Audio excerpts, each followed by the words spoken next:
social media prospecting disasters. Hi, I'm Brian Pombo. Welcome back to Brian J. Pombo Live. I wanted to show you this. I hid the name and the picture, hide the guilty, but I want to show you a picture of this message I got in Messenger the other day. I thought it was kind of interesting, just because it was from somebody that wasn't my friend on Facebook, and uh, this was the first line that I got from this person. Now, I could be completely wrong, but I honestly believe I have never met this person. Just based on the friends we had in common and everything else, I think that this is just a person that's out to get me. Since, and we've all had it to some extent or another on Facebook, where you have people where you can tell, it doesn't take long. You can tell, just by looking at their profile, that they're out to sell you something, that they're out to get you involved in something, that they're out for a business purpose and nothing else. Now, before I go too far into this, I want to be very clear.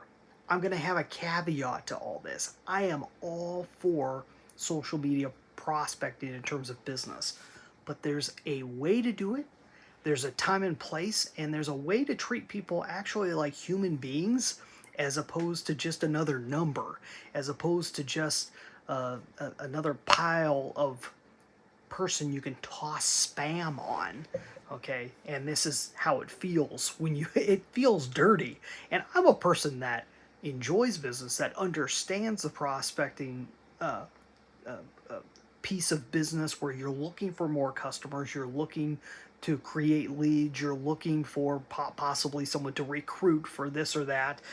I get all that. The problem is you don't, if you're not looking at it from the other person's perspective, you're guaranteed to turn off a lot larger percent of people than you would otherwise. And there's a whole lot of good people that you'd be able to have a conversation with, that you'd be able to grow into a scenario to where they could be a customer. They could be the type of person you're looking for. But you've completely tarnished the relationship.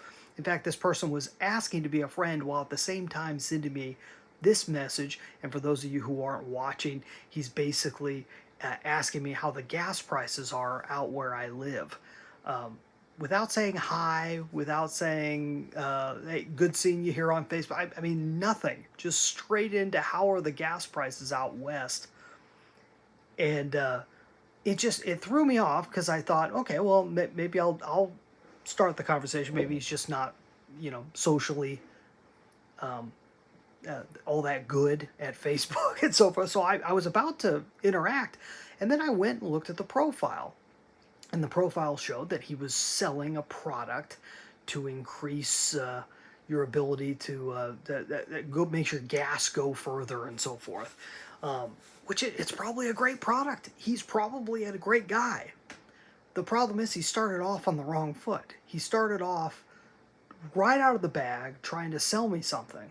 Even if he thought he knew me, to go off on that tangent when you're friending a person for the first time, it doesn't work that well. It can't work that well. He'd have to go through thousands of people in order to get a few good ones that are willing to pay money. Now, some people are willing to do that, and if you're willing to play that game, go for it.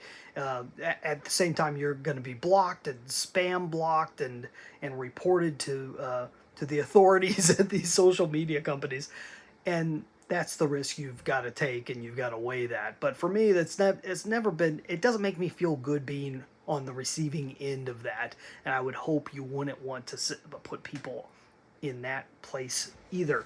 LinkedIn, you see a lot more of this. It's absolutely rampant because it's a professionals network and kind of a business upfront network. So you see a lot of this right off the bat. And because you see more of it, you actually see more of it done really badly, but you also see it done sometimes done very well. Ones that were on the border that I'm willing to go a little further with on LinkedIn have turned out to be some great scenarios, and I've mentioned that in previous episodes. So Here's the thing, though. You got to remember, for those of you who really get turned off by this, I know my friend, I've got a handful of friends actually. Now that I'm thinking about it, all these different people I know that rail against this stuff. You have to keep in mind that living in a free society, there's only two options when it comes to these type of things. If you're in any type of a free society, I'm not saying America is this bastion of absolute straightforward freedom, but being that it's one of the freest places in the world in terms of overall freedom, if you have that, you're going to have persuasion as the method for communication. For people to get you to do what they want you to do, they've got to persuade you, as opposed to coercion, where they force you to do it. It's the literal back and forth. We talk about coercion in terms of the force of, a tyrant, right? A fascist, a communist, an outrageous, over the top, pushing you, forcing you to do what they want you to do, right or wrong, but forcing a person to do something versus trying to convince a person via argument to do something. There's no way around it. In order to have freedom, you have to have persuasion. You have to have the openness of society for constant persuasion to happen. And that includes bad persuasion. That includes arguments that are not persuasive. That includes attitudes and activities and tactics that are horrible. And you see it rampant on today's social media, because even with all the issues with social media is still, in comparison to the whole rest of society, a relatively free place. Social media is free to use in general, and there's been a lot of clamping down, obviously, in the last few years, but at the same time, still a whole lot of openness if you compare it to all the other forms of mass media out there, and being able to get an idea out there, meet new people, or be able to promote a product in a relatively inexpensive way.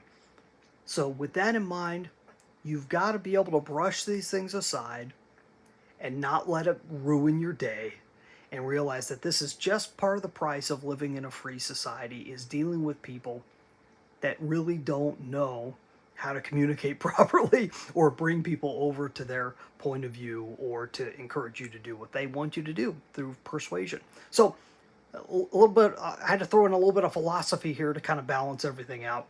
What do you think about social media prospecting? Are you tired of it? Do you know how to do it right?